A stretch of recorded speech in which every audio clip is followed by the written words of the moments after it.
مولاي صل وسلم دائما أبدا على حبيب. السلام عليكم ورحمة الله تعالى عز وجل وبركاته. إن الحمد لله والصلاة والسلام على رسوله الأمين الحليم الكريم الرؤوف الرحيم وعلى آله الطيبين الطاهرين وأزواجه المطهرين وأصحابه أجمعين أما بعد. দূরের এবং কাছে দেশের এবং প্রবাসের যেখান থেকে আপনাদের প্রিয় অনুষ্ঠান শাহনশাহ জিয়াউল হক মেজ ভান্ডারি ট্রাস্ট কর্তৃক আয়োজিত আলোকধারা দেখছেন, সকলকেই জানাচ্ছি আন্তরিক শুভেচ্ছা এবং মুবারকবাদ। আশা করি সকলেই ভালো আছেন এবং সুস্থ আছেন। দর্শক, এশিয়ান টেলিভিশনের আমাদের আজকের এই পর্বে আমরা যে বিষয় নিয়ে আলোচনা করতে যাচ্ছি সেটি হচ্ছে পবিত্র কোরআন এবং হাদিস শরীফের আলোকে পেয়ারা হাবিব মুস্তাফা সাল্লাল্লাহু আলাইহি ওয়াসাল্লামের মর্যাদা। আল্লাহ রাব্বুল আলামিন কোরআনে পাকে সুন্দর করে ইরশাদ করেছেন, আউযু বিল্লাহি মিনাশ শাইতানির রাজিম, ওয়া রাফা'না লাকা যিকরাক, সাদাকাল্লাহুল আযীম ওয়া সাদাকা হাবিবুন নবিয়ুল কারীম। অর্থাৎ, হে হাবিব, আমি আপনার সম্মানকে সমুন্নত করেছি। আজকে পেয়ারা হাবিব মুস্তাফা সাল্লাল্লাহু আলাইহি ওয়াসাল্লামের ইজ্জত মান সম্মানকে যদি সারা পৃথিবী মিলে নিম্নগামী করার চেষ্টা করে, সারা পৃথিবী মিলে তার সম্মানকে ইজ্জতকে যদি বেহুরমাতি করার চেষ্টা করেও তবুও কোনো কাজ হবে না। কারণ মহান আল্লাহ রাব্বুল আলামিন দ্ব্যর্থ কণ্ঠে স্পষ্টভাবে কোরআনে পাকে সর্বোচ্চ জায়গাটি আল্লাহর হাবিব সাল্লাল্লাহু আলাইহি ওয়াসাল্লামকে নির্ধারণ করে দিয়েছেন। সেখানে আমি আপনি যে যাই বলি না কেন, আল্লাহর হাবিব সাল্লাল্লাহু আলাইহি ওয়াসাল্লাম তার স্বমহিমায় সে জায়গায় তিনি অধিষ্ঠিত। তো আজকের এই বিষয়টি নিয়ে আমাদের স্টুডিওতে আমন্ত্রিত হয়ে এসছেন আলোচনা করার জন্যে আল আজহার ইন্টারন্যাশনাল স্কুল অ্যান্ড কলেজ এর সম্মানিত সিইও এবং মিডিয়া ব্যক্তিত্ব স্কলার শেখ সৈয়দ গোলাম কিবরিয়া আজহারি। আসসালামু আলাইকুম ওয়া রাহমাতুল্লাহি ওয়া বারাকাতুহু। মোহতারাম, আপনি কেমন আছেন? আলহামদুলিল্লাহ, আল্লাহ সুবহানাহু ওয়া তাআলা ভালো রেখেছেন। আপনি কেমন আছেন? আলহামদুলিল্লাহ, আপনার দয়া ভালো আছি। তো আল্লাহর হাবিব সাল্লাল্লাহু আলাইহি ওয়াসাল্লামের এই পবিত্র মিলাদুন নবীর মাসে তার ইজ্জত, তার আজমত, হুরমত এ নিয়ে আজকে আমরা আলোচনা করতে যাচ্ছি। প্রথমেই আমরা আপনার কাছ থেকে জানতে চাইব, পবিত্র কালামুল্লাহ শরীফে, যদিও পবিত্র কালামুল্লাহ শরীফ পুরোটাই আল্লাহর হাবিব সাল্লাল্লাহু আলাইহি ওয়াসাল্লামের শানেই আল্লাহ নাজিল করেছেন, এরপরেও স্পেসিফিকলি আল্লাহ তাআলা কোন কোন জায়গায় আল্লাহর হাবিবের মর্যাদাকে সমুন্নত করেছেন? আপনাকে অনেক ধন্যবাদ। এই ঈদে মিলাদুন্নবী সাল্লাল্লাহু আলাইহি ওয়াসাল্লামের মাসে খুবই রিলেভেন্ট, প্রাসঙ্গিক এই বিষয়ের অবতারণা করার জন্য নবী করিম সাল্লাল্লাহু আলাইহি ওয়াসাল্লামের শান, মান, মর্যাদা, ইজ্জত, আজমত এই যুগে এসে আমরা এই বিষয়টাকে একটু পেছনে রাখি। আমরা অনেকটাই করি কি, সমাজ সংস্কারমূলক বিষয়গুলোকে আমরা সামনে নিয়ে আসি। সে বিষয়গুলোকে অবশ্যই সামনে নিয়ে আসতে হবে। তাজকিয়া, আত্মশুদ্ধি, নামাজ, রোজা, হজ, যাকাত, অর্থনীতি, সমাজনীতি সবই আমাদেরকে অবশ্যই আনতে হবে। কিন্তু এই সব কিছু যার মাধ্যমে আমরা পেয়েছি, যার ওসিলায় আমরা পেয়েছি, সেই মহান হস্তি হুজুর পুর নূর সাল্লাল্লাহু আলাইহি ওয়াসাল্লামার শান, মান, মর্যাদা, সেই বিষয়কে আমরা যদি পেছনে রাখি তাহলে কিন্তু আমাদের ঈমান কখনোই পরিপূর্ণ হবে না। আল্লাহ সুবহানাহু ওয়া তাআলা সূরাতুল ফাতহের 8 এবং 9 নম্বর আয়াতের মধ্যে বলছেন, বা'দা আউযু বিল্লাহি মিনাশ শাইতানির রাজিম, ইন্না আরসালনাকা শাহিদাও ওয়া মুবাশশিরাও ওয়া নাযীরা। আল্লাহ সুবহানাহু ওয়া তাআলা বলছেন, ও আমার হাবিব, আমি আপনাকে প্রেরণ করেছি শাহিদ হিসেবে, সাক্ষী হিসেবে, সতর্কতা প্রদানকারী হিসেবে এবং আপনাকে সুসংবাদ দানকারী হিসেবে প্রেরণ করেছি। কেন? কারণটা কি? What is the reason? লিতুমিনু বিল্লাহি ওয়া রাসূলিহি ওয়া তুআজ্জিরুহু ওয়া তুওয়াক্কিরুহু ওয়া তুসাব্বিহুহু বুকরাতাও ওয়া আসীলা। আল্লাহ সুবহানাহু ওয়া তাআলা বলছেন, আমার রাসূলকে তো শাহিদ হিসেবে, মুবাশশির হিসেবে, নাদির হিসেবে পাঠালাম। আমার রাসূলের দায়িত্ব আমি বলে দিলাম, কিন্তু তোমাদের দায়িত্ব কি? আল্লাহ সুবহানাহু ওয়া তাআলা বলছেন, যেন তোমরা আল্লাহ এবং রাসূলের প্রতি ঈমান আনো। এটা আমাদের প্রথম দায়িত্ব। দ্বিতীয় দায়িত্ব বলছেন, ওয়া তুআজ্জিরুহু, তোমরা আমার রাসূলকে সাহায্য করো। নবী করিম সাল্লাল্লাহু আলাইহি ওয়াসাল্লামকে সাহায্য করার কথা বলা হয়েছে। সাহাবায়ে কেরাম তাদের টাকা পয়সা, ধন দৌলত, ইজ্জত, সম্মান, নিজের জীবন পর্যন্ত নবী করিম সাল্লাল্লাহু আলাইহি ওয়াসাল্লামের জন্য বিলিয়ে দিয়েছেন, নবীজির দ্বীনের জন্য। আমাদেরকেও, যদিও নবী করিম সাল্লাল্লাহু আলাইহি ওয়াসাল্লাম বাহ্যিকভাবে এখন আমাদের সামনে নাই, কিন্তু আমাদেরকেও নবী করিম সাল্লাল্লাহু আলাইহি ওয়াসাল্লামের জন্য কিছু করার আছে। নবী করিম সাল্লাল্লাহু আলাইহি ওয়াসাল্লামের শান মান মর্যাদা এবং নবীজির দিনের জন্য আমরা যদি টাকা পয়সা অর্থ সম্পদ সময় শ্রম যদি আমরা কোরবানি করি, এটাই হবে নবী করিম সাল্লাল্লাহু আলাইহি ওয়াসাল্লামকে সাহায্য করা। 3 নম্বর দায়িত্ব বলছেন, শুধুমাত্র ঈমান আনলেই হবে না, আল্লাহকে মেনে নিলেই হবে না, রাসূলকে মেনে নিলেই হবে না, শুধুমাত্র আমি মাদ্রাসার মুহতামিম হলাম, আমি বড় প্রিন্সিপাল হলাম, আমি বড় আপনার হাজি হলাম, নামাজি হলাম, এই সকল কিছু করলেই হবে না। ওয়া তুওয়াক্কিরুহ, আল্লাহ সুবহানাহু ওয়া তাআলা বলছেন আমার রাসূলকে তোমরা তাজিম করো। তুওয়াক্কিরুহ তাওকির থেকে এসেছে, তাওকির মানে হচ্ছে তাজিম, সম্মান করো, আমার রাসূলকে তোমরা সম্মান করো। সবশেষে বলছেন ওয়া তুসাব্বিহুহু বুকরাতাও ওয়া আসীলা, ঈমান আনো, আমার রাসূলকে সাহায্য করো, আমার রাসূলকে তাজিম করো, সম্মান করো। অতঃপর আল্লাহ সুবহানাহু ওয়া তাআলা বলছেন এখন তোমরা সকাল সন্ধ্যা আমি আল্লাহর তাসবিহ তাহলিল করো, ইবাদত বন্দেগী করো। নবী করিম সাল্লাল্লাহু আলাইহি ওয়া আলিহি ওয়াসাল্লামার শান মান মর্যাদা, নবী করিম সাল্লাল্লাহু আলাইহি ওয়াসাল্লামার মুহাব্বত, নবী করিম সাল্লাল্লাহু আলাইহি ওয়াসাল্লামাকে সাহায্য করা, সহায়তা করা, এই সকল কিছুর পর আমরা যখন নামাজ পড়ব, তাসবিহ তাহলিল করব, ইবাদত বন্দেগী করব, আল্লাহ সুবহানাহু ওয়া তাআলা সেই ইবাদত কবুল করবেন, সুবহানাল্লাহ, এর আগে নয়। এটা হচ্ছে ফার্স্ট থিং। তারপর আমরা যে সূরাতুল হুজুরাতের দিকে যদি যাই, আল্লাহ সুবহানাহু ওয়া তাআলা সেখানে সূরাতুল হুজুরাত পুরোটাই নাজিল হয়েছে নবী করিম সাল্লাল্লাহু আলাইহি ওয়াসাল্লামার বারগাহে রিসালাতের প্রটোকল নিয়ে। নবী করিম সাল্লাল্লাহু আলাইহি ওয়াসাল্লামার শান মান মর্যাদা আমাদেরকে কিভাবে মানতে হবে, ঠিক আছে, এটা যে কত বড় জিনিস, কত গুরুত্বপূর্ণ জিনিস। সূরাতুল হুজুরাত যদি এই সূরা যদি কেউ পড়ে তাহলে সে বুঝতে পারবে। আল্লাহ সুবহানাহু ওয়া তাআলা দ্বিতীয় আয়াতের মধ্যে বলছেন ইয়া আইয়ুহাল্লাযীনা আমানু লা তারফাউ আসওয়াতাকুম ফাওকা সাওতিন নবী। আল্লাহ সুবহানাহু ওয়া তাআলা বলছেন যে হে ঈমানদারেরা, তোমরা তোমাদের আওয়াজকে আমার রাসূলের আওয়াজের উপরে তুলবে না। ওয়ালা তাজহারু লাহু বিল কওলি কাজাহরি বাদিকুম লিবাদ। আল্লাহ সুবহানাহু ওয়া তাআলা বলছেন যে তোমরা একে অপরের সাথে যেভাবে কথা বলো, আমার রাসূলের সাথে তোমরা এইভাবে কথা বলবে না। বললে কি হবে? আন তাহবাত আমালুকুম ওয়া আনতুম লা তাশউরুন, তোমাদের আমলসমূহ, ইবাদতসমূহ নিজেকে অনেক বড় ইবাদতকারী মনে করতে পারো, কিন্তু সকল কিছু ধ্বংস হয়ে যাবে, তোমরা বুঝতেও পারবে না। ওয়া আনতুম লা তাশউরুন। নবী করিম সাল্লাল্লাহু আলাইহি ওয়াসাল্লামার শান মান মর্যাদা এখন এই যুগে এসে এই আয়াত কিন্তু এখনও নবী করিম সাল্লাল্লাহু আলাইহি ওয়াসাল্লামার রওজা শরীফের উপরে, পবিত্র মসজিদে নববীর পাশে নবী করিম সাল্লাল্লাহু আলাইহি ওয়াসাল্লামার রওজা শরীফের উপরে এই আয়াত এখনও লেখা আছে। উসমানীরা সেই আয়াত লিখে গেছেন, ঠিক আছে।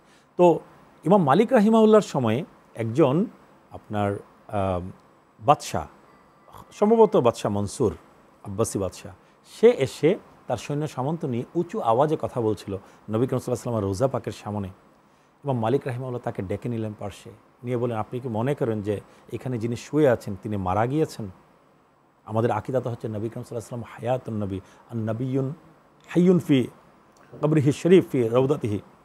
নবী করিম সাল্লাল্লাহু আলাইহি ওয়াসাল্লাম ওনার রওজা পাকে জীবিত, এটা আমাদের আকীদা। অসংখ্য অগণিত হাদিস আছে এর সপক্ষে। তো এখনও পর্যন্ত আমরা নবী করিম সাল্লাল্লাহু আলাইহি ওয়াসাল্লামার রওজা পাকের সামনে যদি আপনি যান, আপনি একদম নিচু আওয়াজে কথা বলতে হবে। এটা হচ্ছে নবী করিম সাল্লাল্লাহু আলাইহি ওয়াসাল্লামার প্রটোকল। নবী করিম সাল্লাল্লাহু আলাইহি ওয়াসাল্লাম এখন যে রওজা শরীফে শুয়ে আছেন, উভয় অবস্থায় নবী করিম সাল্লাল্লাহু আলাইহি ওয়াসাল্লামার শান মান মর্যাদার দিকে আমাদেরকে সর্বোচ্চ লক্ষ্য রাখতে হবে। তারপর নবী করিম সাল্লাল্লাহু আলাইহি ওয়াসাল্লামার রাজি খুশি সম্পর্কে আল্লাহ সুবহানাহু ওয়া তাআলা কুরআন মাজিদে বলছেন ওয়াল্লাহু ওয়া রাসূলুহু আহাক্কু আন আইয়ুরদুহু। আপনি যদি গ্রামাটিক্যালি আপনি যদি লক্ষ্য করেন, আল্লাহ সুবহানাহু ওয়া তাআলা বলছেন যে তোমরা দুনিয়ার মানুষকে খুশি করার চেষ্টা করো, তোমরা দুনিয়ার মানুষকে খুশি করতে চাও, কিন্তু আল্লাহ সুবহানাহু ওয়া তাআলা বলছেন না, আল্লাহ এবং আল্লাহ রাসূল হচ্ছেন সবচেয়ে বেশি অগ্রাধিকার রাখেন, তাকে তোমরা খুশি করবে। এখন গ্রামাটিক্যালি সম্মানিত উপস্থাপক মহোদয় অবশ্যই বিষয়টা অবগত আছেন। আইয়ুরদুহু এক বচন ব্যবহার করেছে, এক বচন ব্যবহার করা হয়েছে, হওয়া উচিত ছিল গ্রামাটিক্যালি আইয়ুরদুহুমা, তোমাদের উচিত তাদের দুইজনকে খুশি করা, কিন্তু আল্লাহ সুবহানাহু ওয়া তাআলা বলছেন না, তাকে খুশি করা। আল্লাহ এবং রাসূলের রাজি খুশিকে আল্লাহ সুবহানাহু ওয়া তাআলা এক বানিয়ে দিয়েছেন। আল্লাহ এবং রাসূলের জাত অস্তিত্ব আলাদা, এইখানে যদি কেউ মিক্স আপ করে শিরক হবে। কিন্তু এছাড়া আর যত কিছু আছে সকল জায়গায় আল্লাহ এবং রাসূল সাল্লাল্লাহু আলাইহি ওয়াসাল্লামার সব কিছু কিন্তু এক। যা আল্লাহর রাজি খুশি তাই নবী করিম সাল্লাল্লাহু আলাইহি ওয়াসাল্লামের রাজি খুশি। নবী করিম সাল্লাল্লাহু আলাইহি ওয়াসাল্লামের সকল কিছুকে আল্লাহ সুবহানাহু ওয়া তাআলা আপন করে নিয়েছেন, নিজের করে নিয়েছেন। ঠিক আছে, এগুলো সম্পূর্ণ রূপক বিষয়, এগুলো আমরা হাকিকি অর্থে আমরা কোনোভাবে নিতে পারবো না। কিন্তু আল্লাহ সুবহানাহু ওয়া তাআলা এবং আল্লাহ সুবহানাহু ওয়া তাআলার হাবিবের জাত, অস্তিত্ব, ওজুদ আলাদা, সত্তা আলাদা, কিন্তু বাকি সব যা আল্লাহর তাই রাসূলের। এই বিষয়গুলো আমাদেরকে অবশ্যই কিন্তু বুঝতে হবে। আমি আপনাকে আজকে যে বিষয়ের উপরে আরেকটা জিনিস জিজ্ঞেস করতে চাচ্ছি, সেটি হচ্ছে যে রাসূল পাক সাল্লাল্লাহু আলাইহি ওয়াসাল্লামের মর্যাদার ক্ষেত্রে আমরা যে সমস্ত বিষয়গুলো পালন করে থাকি, আমরা বলে থাকি যে এই জিনিসগুলো হচ্ছে হুজুরে পাকের মর্যাদার বহির্প্রকাশ, তার মহাব্বতের বহির্প্রকাশ হিসেবে আমরা করি। যেরকম আমরা মিলাদ পড়ি, কিয়াম করি, আমরা জুলুস করি, আমরা মিলাদুন্নবী পালন করি, আমরা রাসূল পাকের আকীদা, তার নূর নবী মানি, আমরা তাকে হায়াতুন নবী মানি, ইত্যাদি ইত্যাদি। তো দেখা যায় যে আমাদের এই ধর্মীয় অঙ্গনের আরেক মেরুর লোকজন তাদেরকে যখন জিজ্ঞেস করি যে আপনারা কি রাসূলকে ভালোবাসেন না, তারা বলে আমরাও তো রাসূলকে ভালোবাসি, আমরা তো রাসূলকে মানি। তা তাদের ভিতরে আমাদের ভিতরের পার্থক্যটা কি দিয়ে আপনি নির্ণয় করবেন? দেখুন, আমরা যদি হুদাইবিয়ার সন্ধির যে দীর্ঘ হাদিস এসেছে বুখারী শরীফে, সেই হাদিসের দিকে আমরা যদি ফিরে যাই, আপনার সম্ভবত 2598 নম্বর হাদিস সহিহ বুখারী, হযরতে মাওলা আলী শেরে খুদা যখন হুদাইবিয়ার সন্ধি লিখছিলেন, দীর্ঘ হাদিস এসেছে। সেখানে সুস্পষ্টভাবে এসেছে যে যখন উরওয়া ইবনে মাসউদ আস-সাকাফি, তিনি তখনও মুসলমান হন নাই, তায়েফের সাকিফ গোত্রের নেতা, তিনি যখন আবু সুফিয়ান রাদিয়াল্লাহু আনহু, যিনি তখনও মুসলমান হন নাই, মক্কার নেতা আবু সুফিয়ান রাদিয়াল্লাহু আনহুর পক্ষ হয়ে যখন তিনি নবী করিম সাল্লাল্লাহু আলাইহি ওয়াসাল্লামের সাথে আপনার নেগোশিয়েট করার জন্য যখন গেলেন, সন্ধি করার জন্য, হুদাইবিয়ার সন্ধি করার জন্য সালিস হিসেবে, তিনি ফিরে এসে মক্কার কাফির কুরাইশদেরকে বলছেন, তোমরা কখনো মুহাম্মদ সাল্লাল্লাহু আলাইহি ওয়াসাল্লামের সাথে যুদ্ধ করার কথা আর চিন্তাও করবে না। তোমরা বদরে হেরেছো, তোমরা উহুদে হেরেছো, তোমরা খন্দকে হেরেছো, তোমরা ভবিষ্যতেও হারবে। আবু সুফিয়ান জিজ্ঞেস করেন, আপনি গেলেন আমাদের পক্ষ হয়ে, সালিশ হয়ে, আপনি ওইখানে গিয়ে কি দল বদল করেছেন, পার্টি চেঞ্জ করেছেন, আপনি কি এমন দেখে এসেছেন? তখন তিনি কবিতার সুরে বলেছিলেন, মা রাআইতু আহাদান ইউআযযিমু আহাদা কামা ইউআযযিমু আসহাবু মুহাম্মাদিন মুহাম্মাদা। আমি কায়সার কিসরার দরবারে গিয়েছি, বড় বড় রাজাবাদশার দরবারে গিয়েছি, কিন্তু কোনো রাজাবাদশার সভাসদকে, রাজাবাদশাকে এত তাজিম করতে দেখি নাই মুহাম্মদ সাল্লাল্লাহু আলাইহি সাল্লামকে ওনার সাহাবীরা যেই পরিমাণ তাজিম এবং সম্মান করে। তিনি বলছেন, বুখারীর হাদিস, সহিহ বুখারী ছাড়া তো আমরা কিছু মানি না। তিনি বলছেন, আমি দেখতে পেলাম নবী করিম সাল্লাল্লাহু আলাইহি ওয়াসাল্লাম যখন অজু করছেন, অজুর পানি গড়িয়ে পড়ছে, ওনার সাহাবীরা অজুর পানি নিচে পড়তে দিচ্ছেন না, হাতে নিচ্ছেন, মুখে এবং শরীরে মেখে নিচ্ছেন। তিনি যখন থুতু ফেলছেন, কফ ফেলছেন, কোনো না কোনো সাহাবী তা ক্যাচ করছেন এবং মুখে এবং শরীরে মেখে নিচ্ছেন বরকতের জন্য। ঠিক আছে, তো এখন আমাকে বলুন তো, আপনি আমাকে এই প্রশ্নের জবাব আমি চাই। যারা আজকে প্রশ্ন তুলেন, অত্যন্ত ভালোবাসা, শ্রদ্ধা, সম্মানের সাথে আমরা প্রশ্ন তুলছি, নবী করিম সাল্লাল্লাহু আলাইহি ওয়াসাল্লাম অথবা হাদিস শরীফ অথবা কুরআন মাজিদের কোন জায়গায় আছে যে নবী করিম সাল্লাল্লাহু আলাইহি ওয়াসাল্লাম থুতু ফেললে বলা হয়েছে নিয়ে মুখে এবং বুকে মাখতে বরকতের জন্য? কোথাও নেই। কোথায় বলা হয়েছে যে আমি যখন অজু করবো, অজুর গড়িয়ে পড়া পানি তোমরা নিয়ে মুখে এবং বুকে মাখো, বরকত আছে? নবী করিম সাল্লাল্লাহু আলাইহি ওয়াসাল্লামের মুহাব্বত প্রকাশের জন্য, আদব, তাজিম, সম্মান প্রকাশের জন্য কোনো দলিলের প্রয়োজন নাই। সাহাবায়ে কেরাম দলিল খুঁজেন নাই। তারপর দেখেন মুসলিম শরীফের হাদিস, হযরতে সাইয়্যিদা হাফসা রাদিয়াল্লাহু তাআলা আনহা, হযরত আবু বকর সিদ্দিক রাদিয়াল্লাহু আনহুর কন্যা, বড় কন্যা আসমা বিনতু আবি বকর রাদিয়াল্লাহু আনহা, তিনি বলছেন, আমার বোন সাইয়্যিদা আয়েশার নিকট নবী করিম সাল্লাল্লাহু আলাইহি ওয়াসাল্লামের একখানা জুব্বা মোবারক ছিল। নবী করিম সাল্লাল্লাহু আলাইহি ওয়াসাল্লামের একখানা জুব্বা মোবারক ছিল, যেই জুব্বা ভিজিয়ে আমরা পানি পান করিয়ে দিতাম কাকে? অসুস্থ রোগীদেরকে। রোগীরা ভালো হয়ে যেত। নবী করিম সাল্লাল্লাহু আলাইহি ওয়াসাল্লামের শান, মান, মুহাব্বত প্রকাশের জন্য আসলে দলিলের প্রয়োজন হয় না। উম্মে সালামা রাদিয়াল্লাহু তাআলা আনহা, নবী করিম সাল্লাল্লাহু আলাইহি ওয়াসাল্লামের স্ত্রী, তিনি বলছেন, আমার কাছে নবীজির চুল মুবারক ছিল, যেই চুল মুবারক ভিজিয়ে আমরা রোগীদেরকে পানি পান করাতাম, ভালো হয়ে গেছে। হযরতে আনাস ইবনে মালিক রাদিয়াল্লাহু আনহু, তিনি বলেছেন, নবী করিম সাল্লাল্লাহু আলাইহি ওয়াসাল্লামের কয়েকখানা চুল মুবারক আছে, আমি, বুখারীর হাদিস, আমি ইন্তেকাল করলে পরে আমার চোখের উপরে দিয়ে দিবে। ওয়াসিলা, নবী করিম সাল্লাল্লাহু আলাইহি ওয়াসাল্লামের মাধ্যমে আল্লাহ সুবহানাহু ওয়া তাআলা যেন আমাকে নাজাত দান করেন। ঠিক আছে, তো এই ছিল সাহাবায়ে কেরামের কনসেপ্ট।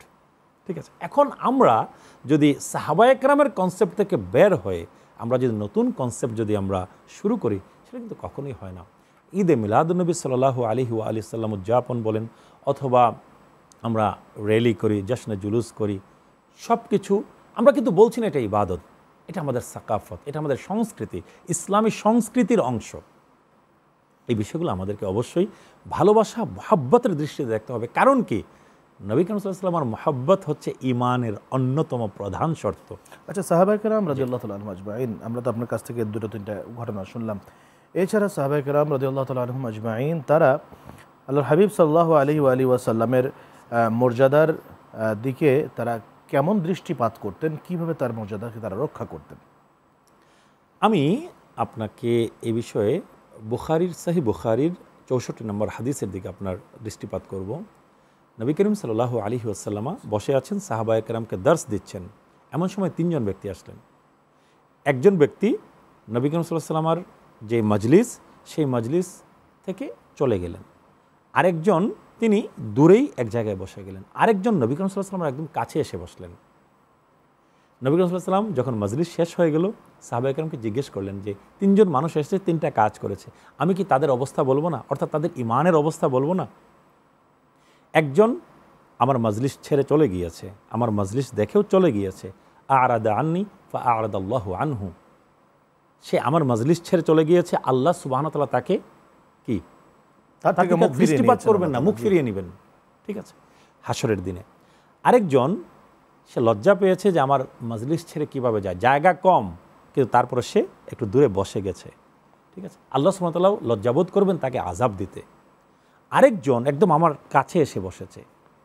নবী করিম সাল্লাল্লাহু আলাইহি ওয়াসাল্লাম বলছেন, আওয়া ইলাল্লাহ ফাআওয়াহুল্লাহ, সে আল্লাহর কাছে আশ্রয় নিয়েছে, আল্লাহ তাকে আশ্রয় দিবেন। নবী করিম সাল্লাল্লাহু আলাইহি ওয়াসাল্লামের মজলিস, কিন্তু নবী করিম সাল্লাল্লাহু আলাইহি ওয়াসাল্লাম বলছেন কি, এটা আমি নবীর মজলিস না, এটা আল্লাহর মজলিস। আমার কাছে যে আশ্রয় নিবে, সে আল্লাহর কাছে আশ্রয় নিল। ঠিক আছে, সাহাবায়ে কেরাম নবী করিম সাল্লাল্লাহু আলাইহি ওয়াসাল্লামকে কীভাবে মহাব্বত করতেন, কীভাবে ভালোবাসতেন, আমরা যদি এই বিষয়গুলো যদি আমরা দৃষ্টিপাত করি, দেখেন নবী করিম সাল্লাল্লাহু আলাইহি ওয়াসাল্লাম একজন সাহাবী ছিলেন, যিনি রাত্রিবেলা নবী করিম সাল্লাল্লাহু আলাইহি ওয়াসাল্লাম হুজরা মুবারকের বাইরে বসে থাকতেন। রাত্রে যদি অজু করতে হয়, অজুর পানি ঢেলে দিতেন, পানি এনে দিতেন।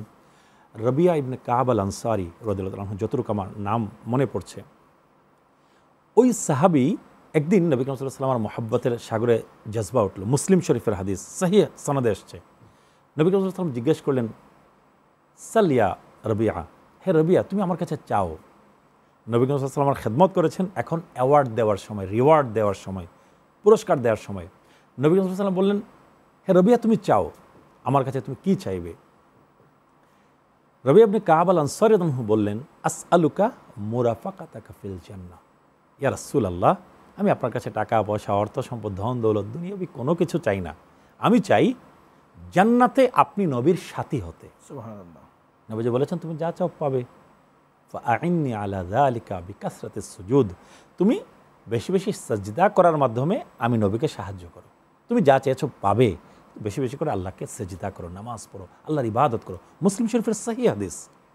আল্লাহ সুবহানাহু ওয়া তাআলার দেয়া ক্ষমতায়, আল্লাহ সুবহানাহু ওয়া তাআলার হুকুমে নবী করিম সাল্লাল্লাহু আলাইহি ওয়াসাল্লামও আল্লাহর পক্ষ থেকে, যেমনটা বলা হয়েছে যে আনা কাসিমুন নি'মা ওয়া রব্বুনা ইউতি, আও কামা ক্বালা আলাইহি সাল্লাতু ওয়াস সালাম, আমি হচ্ছি নেয়ামতের বন্টনকারী, আমার রব আমাকে দেন। বর্তমান জেনারেশনের যারা আজকে রাসূল পাক সাল্লাল্লাহু আলাইহি ওয়াসাল্লামকে না চিনে, না বুঝে, তারা শাহনা বা তার ব্যাপারে একটু করে থাকে, তাকে নিচু করার চেষ্টা করে থাকে, তাদের কথা বাদ দেই। আমাদের পরবর্তী জেনারেশন যারা ছোট ছোট বাচ্চা রয়েছে, আমাদের সন্তান, আপনার সন্তান, আমাদের দর্শকদের সন্তান যারা রয়েছে, এদের অন্তরের ভিতরে পেয়ারা রাসূল সাল্লাল্লাহু আলাইহি ওয়াসাল্লামের মর্যাদাকে আমরা কি করে রোপণ করতে পারি? হ্যাঁ, এই ব্যাপারে আমি একখানা হাদিসের দিকে ফিরে যাব। নবী করিম সাল্লাল্লাহু আলাইহি ওয়াসাল্লাম বলছেন, আদ্দিবু আওলাদাকুম আলা সালাস, তোমরা তোমাদের সন্তানদেরকে তিনটা বিষয়ের শিক্ষা দাও। হুব্বি, আমার ভালোবাসা, ওয়া হুব্বে আলি বাইতি, আমার আহলে বায়াতের ভালোবাসা, আমার পরিবারের ভালোবাসা, ওয়া তিলাওয়াতুল কুরআন, এবং কুরআন মাজিদের তেলাওয়াত, কুরআন মাজিদের শিক্ষা, কুরআন মাজিদের তাফসীর, এগুলো শিক্ষা দাও। নবী করিম সাল্লাল্লাহু আলাইহি ওয়াসাল্লামের মহব্বত, ভালোবাসা আমাদের সন্তানদেরকে ছোটোবেলা থেকেই তাদের মধ্যে ইনজেক্ট করতে হবে।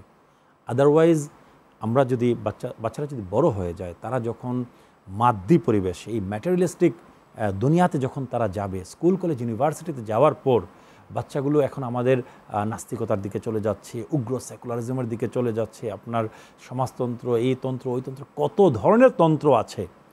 এই সকল কিছুর দিকে যখন যাচ্ছে তারা, তখন কিন্তু নবী করিম সাল্লাল্লাহু আলাইহি ওয়া আলিহি ওয়াসাল্লামার মুহাব্বত, ভালোবাসা, আদব, তাজিম এবং নবী করিম সাল্লাল্লাহু আলাইহি ওয়াসাল্লামার সুন্নাহ, নবী করিম সাল্লাল্লাহু আলাইহি ওয়াসাল্লামার শিক্ষা, নবীজির আদর্শ, আখলাক, এই সকল কিছু থেকে তারা একটু ডিটাচড হয়ে যাচ্ছে। তো আমাদের যেটা করতে হবে, তারবিয়াত বলতে যে জিনিসটা বোঝায়, ওয়ান টু ওয়ান গ্রুমিং। আমাদের সন্তানদেরকে ছোটোবেলা থেকেই আমরা এই জিনিসগুলো ইনজেক্ট করতে হবে। আমাদের এডুকেশন সিস্টেম, আমাদের শিক্ষা ব্যবস্থার আমূল সংস্কার প্রয়োজন। এইখানে নবী করিম সাল্লাল্লাহু আলাইহি ওয়াসাল্লামের মুহাব্বত, ভালোবাসা, আদব, তাহজিম, এই বিষয়গুলো নিয়ে আমাদের আলাদা চ্যাপ্টার থাকতে হবে। সেটা স্কুল হোক, কলেজ হোক, মাদ্রাসা হোক, যেই শিক্ষা প্রতিষ্ঠানে হোক না কেন, আমরা কোনো অমুসলিমের উপর নিশ্চয় চাপিয়ে দেব না, কিন্তু মুসলমানদের জন্য। জি, আপনি তো আল আজহার ইন্টারন্যাশনাল স্কুল অ্যান্ড কলেজের সিইও হিসেবে আছেন।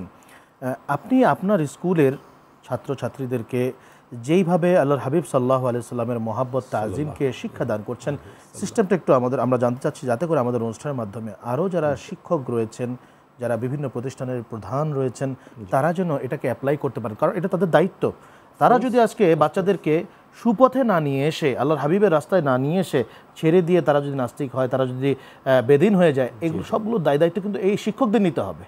কি বলেন? আমাদের বাচ্চাদের দিন শুরু হয় অ্যাসেম্বলির মাধ্যমে, আর সেই অ্যাসেম্বলিতে আল্লাহ সুবহানাহু ওয়া তাআলার 99খানা নাম, আল্লাহ সুবহানাহু ওয়া তাআলার যে 99 আসমাউল হোসনা আছে, প্রথমে আসমাউল হোসনা পাঠ করে, তারপরে নবী করিম সাল্লাল্লাহু আলাইহি ওয়াসাল্লামের উপরে দরুদ এবং সালাম দেওয়ার মাধ্যমে, আসমাউল হোসনার পরেই খুব সুন্দর গানের সুরে সুরে বাচ্চারা আসমাউল হোসনা পড়ে, তারপর গানের সুরে সুরেই নবী করিম সাল্লাল্লাহু আলাইহি ওয়াসাল্লামের উপরে দরুদ এবং সালামের মাধ্যমে তাদের দিন শুরু হয়।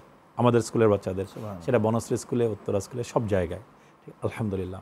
তারপর আমরা বিভিন্ন প্রোগ্রাম আয়োজন করি, ঠিক আছে। আমাদের কারিকুলামের মধ্যে তো নবী করিম সাল্লাল্লাহু আলাইহি ওয়াসাল্লামের মুহাব্বত, ভালোবাসা, আদব, শান, মান, তাজিম সেখানে তো আছেই।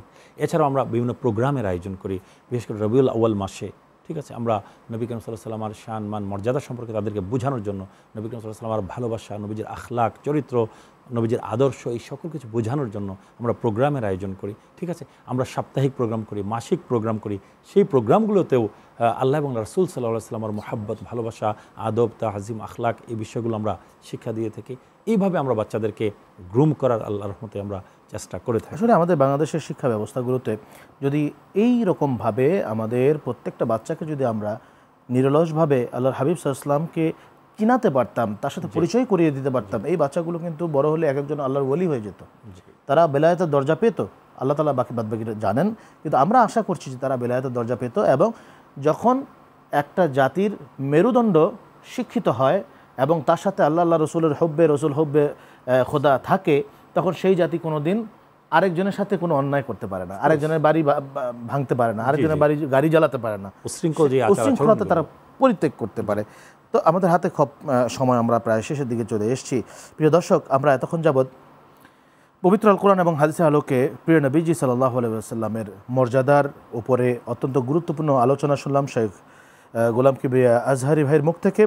তো আসুন আমরা আমাদের কাজে, আমরা আমাদের কর্মে, আমাদের অফিস আদালতে, আমাদের বাড়িতে, আমাদের বিভিন্ন জায়গায়, প্রত্যেকটা জায়গায় যেই জিনিসটিকে আমাদের সামনে রেখে আমাদের দিন শুরু করে আমাদের দিন শেষ করলে আমাদের প্রত্যেকটা স্টেপ ইবাদত হিসাবে পরিগণিত হবে, সেটি হচ্ছে আল্লাহ রাব্বুল আলামিনের ভয়, সাথে সাথে রাসূল আকা আলাইহিস সালাতু ওয়াস সালামের মহাব্বত। এবং মহাব্বত তখনই আমার আপনার অন্তরে রোপিত হবে যখন রাসূল আকা আলাইহিস সালাতু ওয়াস সালামের যে মর্যাদা আল্লাহ সুবহানাহু ওয়া তাআলা দিয়েছেন সেটিকে অনুধাবন করা, বোঝা এবং সেটিকে নিজের ভিতরে ধারণ করে প্যারা হাবিব সাল্লাল্লাহু আলাইহি সাল্লামকে সবচাইতে ভালোবাসা এবং সবচাইতে মর্যাদা সম্মান করা যখন আমাদের পক্ষে সম্ভব হবে, তখনই আমাদের প্রত্যেকটা কার্যক্রমগুলো ইবাদতে পরিণত হবে।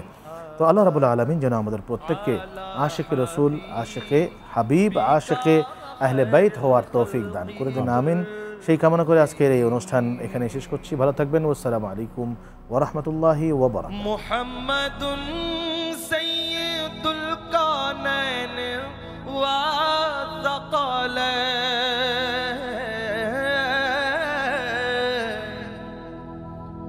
মুহাম্মাদুন সাইয়্যিদুল কাওনাইন ওয়া সাকালাইন ওয়াল ফারিক قيني من عرب ومن عجم